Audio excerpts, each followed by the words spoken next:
আমাদের মুখ্য উদ্দেশ্য বাংলার উন্নয়ন। আমরা কেন্দ্রীয় সরকারের সাথে এবং পশ্চিমবঙ্গ সরকারের সাথে যৌথভাবে এলাকার উন্নয়নের কাজ করতে চাই। আমরা এনডিএ কে সাপোর্ট করার জন্য আলাদা গ্রুপ করেছি। দিল্লি গেছিলেন আলো করতে, দর কষাকষি করতে, আর সেদিনই তার ঘরে নেমে এলো আরো অন্ধকার। প্রাচীন কোনো দল নয়, মাত্র 28 বছরের পুরনো তৃণমূলের জীর্ণ বাড়ির আরো একটা অংশ হুড়মুড়িয়ে ভেঙে পড়ল।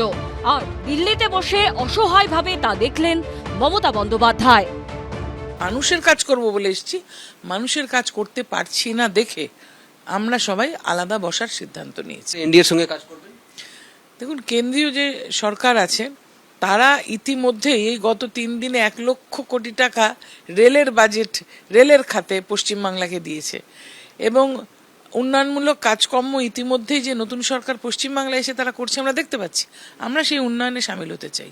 মানুষ হিসাবে এরা কি সেটা সাধারণ মানুষ বিচার করবেন। বিধানসভার পর এবার তৃণমূলের সংসদীয় দলও ভেঙে পড়ল। লোকসভার 20 জন তৃণমূল সাংসদ আলাদা ব্লক তৈরি করলেন।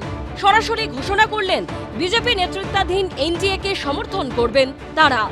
মোদী সরকারের হেভিওয়েট মন্ত্রী ভূপেন্দ্র যাদবের বাসভবনে বৈঠক করলেন বিদ্রোহী তৃণমূল সাংসদরা। উপস্থিত ছিলেন মুখ্যমন্ত্রী শুভেন্দু অধিকারীও। বৈঠক হলো, আলোচনা হলো, সিদ্ধান্ত হলো, মধ্যাহ্নভোজ হলো। মমতা বন্দ্যোপাধ্যায়ের হাত থেকে আরো দূরে চলে গেল তৃণমূল। এটাই তৃণমূলের ভবিতব্য, এটাই তৃণমূলের হওয়ার ছিল। এমএলএ এমপিরা মমতাকেই মেনে নিতে পারছে না, সেখানে অভিষেককে কি করে মেনে নেবে? কি করে মেনে নেবে ওই ডেপো ছেলেটাকে?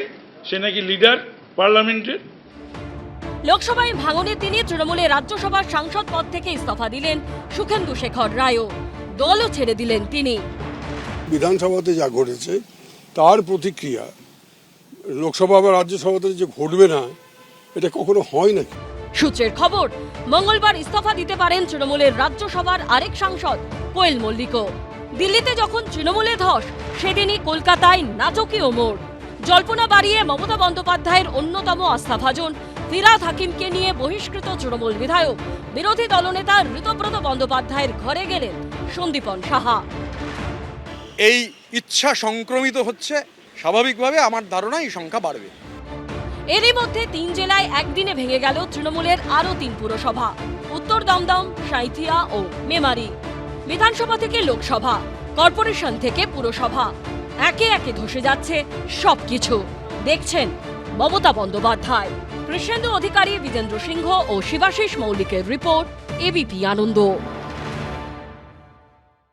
এবিপি আনন্দ, এগিয়ে থাকে, এগিয়ে রাখে।